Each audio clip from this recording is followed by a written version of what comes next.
ماؤها ولكن يناله التقوى منكم.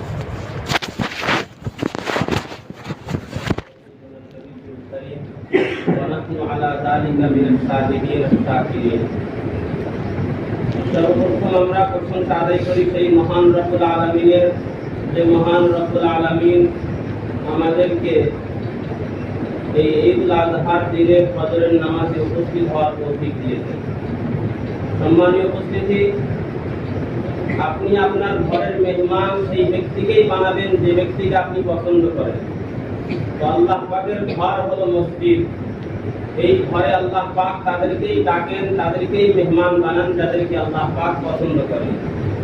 আল্লাহ পাক যার সেজদাকে পছন্দ করে তাকে সেজদা করার তৌফিক দেয়, যার সেজদাকে পছন্দ করেন না তাকে সেজদা করার তৌফিক দেন না। সম্মানীয় উপস্থিতি, আল্লাহ পাক আমাদেরকে তেনার ঘরে ডেকেছেন এবং তেনার সামনে মাথা নত করার সুযোগ করে দিয়েছেন। এটা আল্লাহ পাকের রহম আমাদের প্রতি। সুতরাং আমরা সেই আল্লাহর প্রশংসা করি, সকলে বলি আলহামদুলিল্লাহ। আল্লাহ পাকের পরে তেনার স্থান মাকামে মাহমুদের যিনি অধিকারী, কোরআন যার ফিতরাত, আয়াত যার পোশাক, কোরআন ও হাদিসের পাথায় পাথায় যে রাসূলের সুনাম, স্বয়ং আল্লাহ তেনার উপর দরুদ পাঠ করেন, সেই দয়ার নবী, মায়ার নবী মুহাম্মদ আরবি সাল্লাল্লাহু আলাইহি ওয়াসাল্লামের প্রতি আমরা দরুদ করি, সকলে করি সাল্লাল্লাহু আলাইহি ওয়াসাল্লাম। সম্মানিত উপস্থিতি, ঈদুল আজহা আজকের এই দিনে শুধু আজকেই না, ইতিপূর্বে কয়েকবার এমন বক্তব্য আপনাদের সম্মুখে রাখা হয়েছে, সেটা দ্বিতীয়বার দোহরানোর প্রয়োজন নেই। কিন্তু তারপরেও যেহেতু বছর ঘুরে আমাদের সম্মুখে আবার এই ঈদুল আজহা আসতেছে, তো সেই জিনিসগুলো আমাদের যেটা জেহনে আছে সেটাই একবার স্মরণ করিয়ে দেওয়ার প্রয়োজন। সম্মানীয় উপস্থিতি, সাহাবায়ে কিরাম নবী করিম সাল্লাল্লাহু আলাইহি ওয়াসাল্লামকে জিজ্ঞাসা করলেন, ইয়া রাসূলুল্লাহ, মা হাযিহিল আযাহি ইয়া রাসূলুল্লাহ, ও আল্লাহর রাসূল, এই কুরবানি কি জিনিস? তখন নবী করিম সাল্লাল্লাহু আলাইহি ওয়াসাল্লাম বলেন, সুন্নাতু আবিকুম ইব্রাহিম।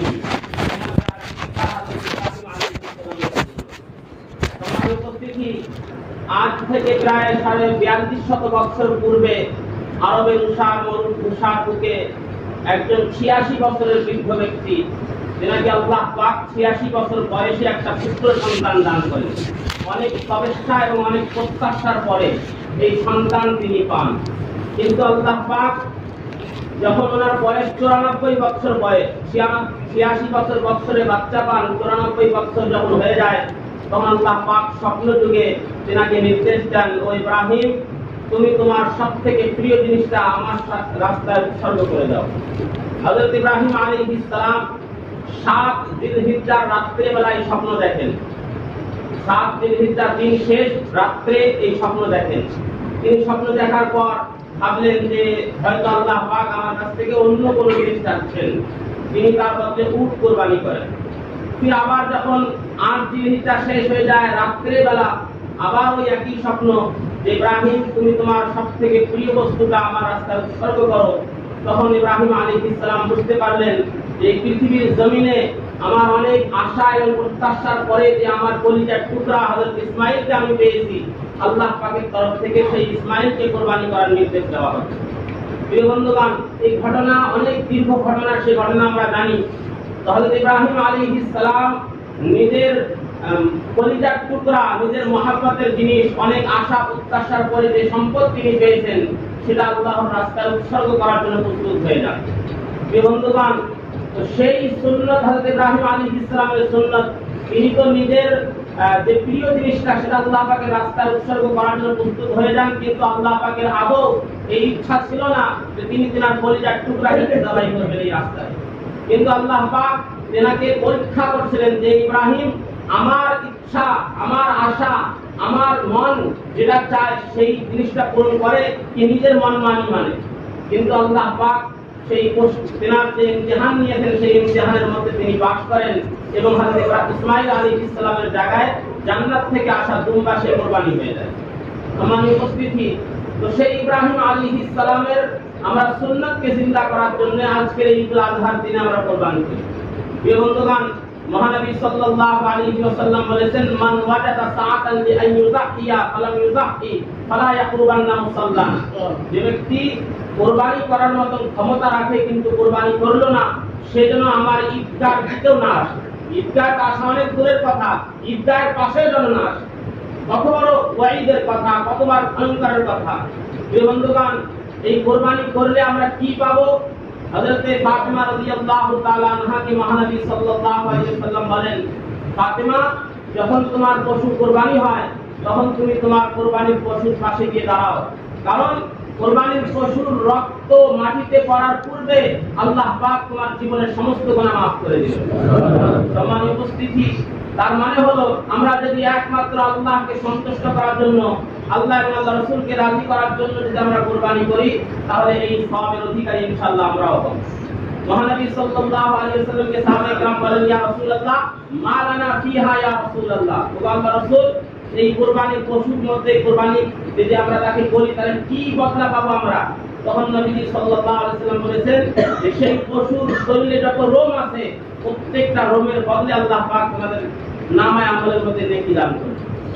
বন্ধুগণ, আল্লাহ পাক কালামে পাকের মধ্যে ঘোষণা করেন, লা ইয়ানালাল্লাহু লুহুমুহা ওয়ালা দিমাউহা ওয়ালাকিন ইয়ানালুহু তাকওয়া মিনকুম, যে তোমাদের কুরবানির পশুর গোশত আমার কাছে আসে না, তোমাদের কুরবানির পশুর রক্ত আমার কাছে আসে না, আসে কি? তোমাদের মনের তাকওয়া। তোমরা কি রকম আল্লাহর জন্য, আল্লাহ এবং আল্লাহর রাসূলকে রাজি সন্তুষ্ট করার জন্য এই কুরবানির পশুকে কুরবানি করেছো, না নিজের হাম্বি কাম্বি, নিজের বরত্ব মহত্ব প্রকাশ করার জন্য কুরবানি করেছো? আল্লাহ পাক তাই দেখেন। প্রিয় বন্ধুগণ, তাকওয়া আল্লাহর কাছে পৌঁছায়। তাকওয়া কি জিনিস? হযরত ওমর ইবনে খাত্তাব রাদিয়াল্লাহু তাআলা আনহু হযরত কাব, হযরত উবাই ইবনে কাব রাদিয়াল্লাহু তাআলা আনহুকে জিজ্ঞাসা করেন যে, কাব বলো, উবাই ইবনে কাবকে জিজ্ঞাসা করেন, তুমি বলো যে তাকওয়া কি জিনিস? তখন উবাই ইবনে কাব রাদিয়াল্লাহু তাআলা আনহু হযরত ওমর ইবনে খাত্তাব রাদিয়াল্লাহু তাআলা আনহুকে বলেন যে, আপনি কি কখনো কাঁটা দিয়ে ভরা কোনো জঙ্গলের মধ্যে সফর করেছেন? তখন ওমর ইবনে খাত্তাব রাদিয়াল্লাহু তাআলা আনহু বলেন, হ্যাঁ, আমি কাঁটা দিয়ে ভরা জঙ্গলে সফর করেছি। তখন উবাই ইবনে কাব রাদিয়াল্লাহু তাআলা আনহু আবার জিজ্ঞাসা করেন, কিভাবে সফর করেছেন?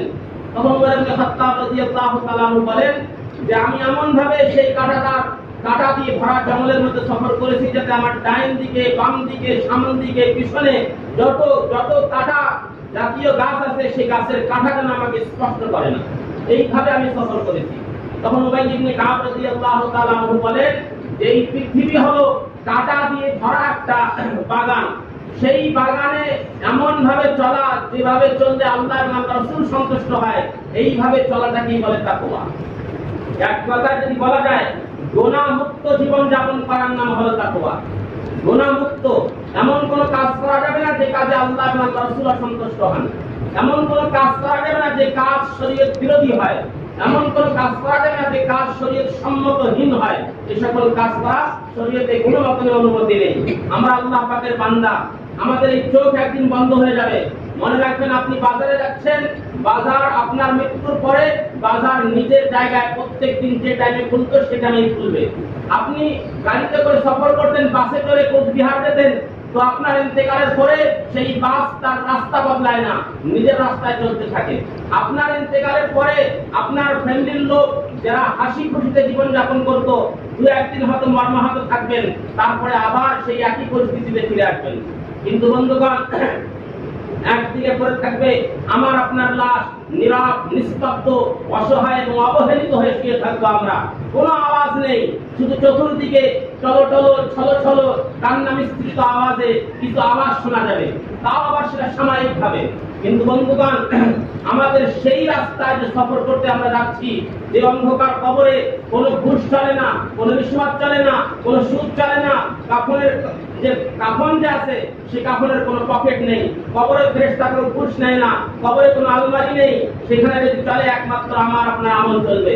সেখানে আপনার হীনতা, দীনতা, দাম্ভিকতা, ক্ষমতার অহংকার, টাকা পয়সার অহংকার, রূপের অহংকার, জনগোষ্ঠীর সমর্থনের অহংকার সেখানে চলবে না। যদি চলে, একমাত্র আপনি এই পৃথিবীতে চলাকালীন কিরকম ভাবে জীবন যাপন করেছেন এটাই সেখানে কাজে আসবে। আপনি গুণামুক্ত জীবন যাপন করেছেন না গুণাযুক্ত জীবন যাপন করেছেন, সেটাই ওখানে কাজে আসবে, অন্য কোনো কিছুই কাজে আসবে না। সম্মানিত উপস্থিতি, তাই আমরা যে কুরবানি করতে যাচ্ছি, আমাদের নিয়তকে পরিষ্কার করি। আমাদের অর্থকে পরিষ্কার করি। আমরা দুনিয়ায় আমরা রোজগার করি, বিভিন্ন পন্থায় রোজগার করি। সাবধান, মনে রাখবেন এই রোজগার আপনার জীবন ধ্বংস করে দিতে পারে। এই রোজগার আপনার জীবন ধ্বংস করে দিতে পারে। অবৈধভাবে ইনকাম করবেন, কিয়ামতের মাঠে যতক্ষণ পর্যন্ত আপনি হিসাব দিতে পারবেন না, ততক্ষণ পর্যন্ত আপনার পা 1 ইঞ্চি এদিক থেকে ওদিক হবে না। যে বন্ধুগণ, তাই আজকে যে আমরা কোরবানি করব, 7 ভাগ যদি কোনো পশুতে থাকে, সবাইকে এক জায়গায় জমা করে সবাইকে নসিহত করব যে ভাই, আমরা ইনকামের বিভিন্ন সোর্স হতে পারে, কিন্তু আজকে যে আমরা আল্লাহর রাস্তায় কোরবানি করতেছি, সেই কোরবানিটা যেন পবিত্র পয়সায় হয়। আমরা নিয়াতকে শুধরে নেই। আমাদের কারো যদি নিয়াতের মধ্যে থাকে হামবাড়াই, মানে নিজের বরত্ব মাহাত্ম প্রকাশ করা থাকে, বা গোশত খাওয়াই যদি নিয়াত থাকে, তাহলে মনে রাখবেন কারো কোরবানি কবুল হবে না। সমস্ত মানুষ যারা আপনার সঙ্গে শরীক আছে সবাই কোরবানি ধ্বংস হয়ে যাবে। তাই এখান থেকে যাওয়ার পরে সবার প্রথম কাজ, যে ভাইদের সঙ্গে আমরা কোরবানি করতেছি তাদেরকে এক জায়গায় বসিয়ে জিনিসটা তাদের সামনে তুলে ধরি। আমাদের ইনকামের বিভিন্ন সোর্স হতে পারে, তার মধ্যে থেকে যে হালাল পন্থায় যে পয়সা ইনকাম করি, সেই পয়সাটা আমরা এই কোরবানির পক্ষে দেই। আর দ্বিতীয়ত আমাদের নিয়ত ঠিক করি। সম্মানিত উপস্থিতি, আজকে যেহেতু ঈদুল আজহার দিন, কিছু সুন্নতও আমাদের মেনে চলতে হবে। আমরা প্রত্যেকবারই আমরা সেই সুন্নতগুলি শুনি, তার মধ্যে সবথেকে একটা আহম সুন্নাত যেটা ঈদুল ফিতরে আমরা পালন করেছি, সেগুলোই এখানে আছে। কিন্তু তার মধ্যে একটা হলো এটা যে আমরা যখন ঈদুল আজহার রাস্তায় যাব, তখন এক রাস্তা দিয়ে যাবো, অন্য রাস্তা দিয়ে ফিরে আসবো। আর ঈদুল ফিতরে যখন যাই, তখন আস্তে আস্তে তাকবীর পড়ি, আল্লাহু আকবার, আল্লাহু আকবার, লা ইলাহা ইল্লাল্লাহ, আল্লাহু আকবার, আল্লাহু আকবার, লিল্লাহিল হামদ। এই তাকবীরটা আস্তে আস্তে করে দিলাম। কিন্তু ঈদুল আজহার যখন মাঠে যাব, তখন উচ্চ স্বরে তাকবীর করতে হবে। এত জোরে করবো যাতে আশেপাশে গাছ বৃক্ষ তরুলতা যেন আমাদের গলার আওয়াজ শুনতে পারে। যতদূর পর্যন্ত আমাদের আওয়াজ পৌঁছাবে, কিয়ামতের মাঠে এই সকল জিনিস আল্লাহ পাকের দরবারে আমাদের জন্য সাক্ষী দেবেন ইনশাআল্লাহ। তাই আমরা এখান থেকে যখন যাবো ঈদুল আজহার মাঠে, এক রাস্তা দিয়ে যাবো, অপর রাস্তা দিয়ে ফিরে আসবো, উচ্চ স্বরে তাকবীর করতে করতে যাবো ইনশাআল্লাহ। আর বাকি সুন্নতগুলো যেটা আমরা গত ঈদে পালন করেছি সেগুলোই। আর একটা কথা মনে রাখবো, আমরা যারা কোরবানি করছি, কোরবানি করার আগ পর্যন্ত কোনো জিনিস খাবো না। কোরবানির ঈদুল আজহার দিনে সব থেকে মুস্তাহাব কাজ হলো যে আমরা যে পশুটা কোরবানি করি, সেই পশুর গোশত দিয়ে যেন আমরা আমাদের দিনটা শুরু করি ইনশাআল্লাহ। করবো ইনশাআল্লাহ। একটু ক্ষুধার্ত অবস্থায় থাকতে হয়, কষ্ট করতে হয়, করবো আল্লাহর জন্য করবো, ইনশাআল্লাহ এর বদলা আল্লাহ পাক দিবেন। আমরা সেই পশু কোরবানি করব, কোরবানি করার পর সেই পশুর গোশত দিয়ে ইনশাআল্লাহ আজকের খাদ্য শুরু করবো। আজকে আল্লাহ পাকের তরফ থেকে দেওয়া 5 দিন কোন বান্দা যদি রোজা রাখে, সে রোজা রাখা যায় না। বছরে 5 দিন, তার মধ্যে ঈদুল 2 ঈদ আছে, ঈদুল ফিতর, ঈদুল আজহা, আর ঈদুল আজহার পরে 3 দিন। কিন্তু টোটাল 5 দিন আল্লাহ পাকের তরফ থেকে বান্দার দাওয়াত হয়।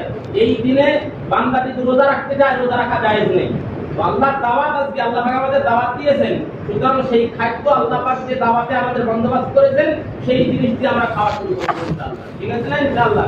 আচ্ছা, আরেকটা জিনিস, আমরা কোরবানি সবাই হবে ইনশাআল্লাহ, কিন্তু আমরা তাড়াহুড়ো না করি, সবর করি ইনশাআল্লাহ। সবরের ফল আল্লাহ দিবেন। এক জায়গায় হয়তো একটু লেট হয়ে গেল, তো এর কারণে আমরা নিজে নারাজ না হই, নিজে মানে মন মালিন্য যেন কারো না হয়, এই চেষ্টায় থাকবে ইনশাআল্লাহ। কোরবানি সবারই হবে, একটু লেট হোক বা একটু আগামী হোক, কিন্তু হবে সবারই ইনশাআল্লাহ। তাই একটু সবর করবো, এর বদলা আল্লাহ পাক আমাদের অবশ্যই দিবেন। বাকি সুন্নতগুলো আমরা সকলে যারা জানি যে ঈদুল আজহার ঈদের নামাজে যাওয়ার আগে গোসল করে দিতে হবে।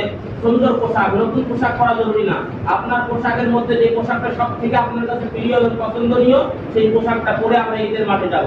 আর ঈদের মাঠে যাওয়ার পর নিজেদের মধ্যে গপসপ না, গল্প স্বল্প না, ইমাম সাহেব কি বলছেন সেগুলো ভালো করে শুনবো, খুতবা মনোযোগ সহকারে শুনবো, এবং সেখানে নিজের গুনাহকে স্মরণ করে আল্লাহ পাকের কাছে তওবা করবো ইনশাআল্লাহ। আল্লাহ পাক আমাদের সকলকে এই সংক্ষিপ্ত আলোচনার প্রতি আমল করার তৌফিক দান করুন। ওয়া আখিরু দাওয়ানা আলহামদুলিল্লাহ।